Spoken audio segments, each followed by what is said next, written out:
Hello guys, for today's video, I'm Dale Katabay from University of Eastern Pangasinan. Today, I'll demonstrate my login registration system built with HTML, CSS, PHP, and MySQL using SAMP.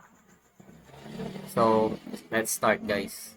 So, first, ito naman, papakita ko kung paano ko ginawa yung database ko. So, gumawa ko ng database na pangalan ay user management. So, dito. Ayan. Nakapag-register na ako kanina. Ayan. Full name, username, password, email, contact number, tsaka created at kung kailan nagawa. So, let's proceed sa system ko. So, dito, register tayo ng bago. So, siguro John Doe na. John Doe. Yan. So, para madali yung password, 1, 2, 3, 4 na lang. So, dito, John 1, 2, 3. Yan. So, number, na lang ulit. So, register tayo.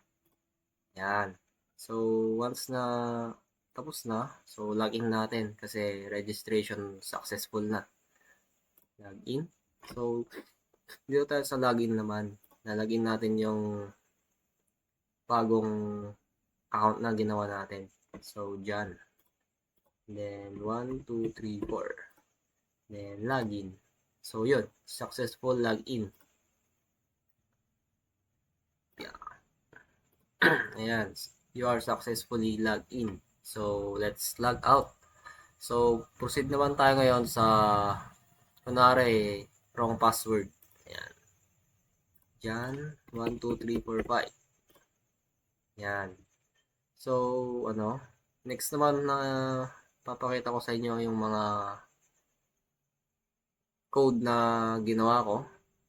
So, ito yun. Config, dashboard, then index, HTML, then login, tapos yung logout, and then yung register, tsaka yung CSS file natin, style.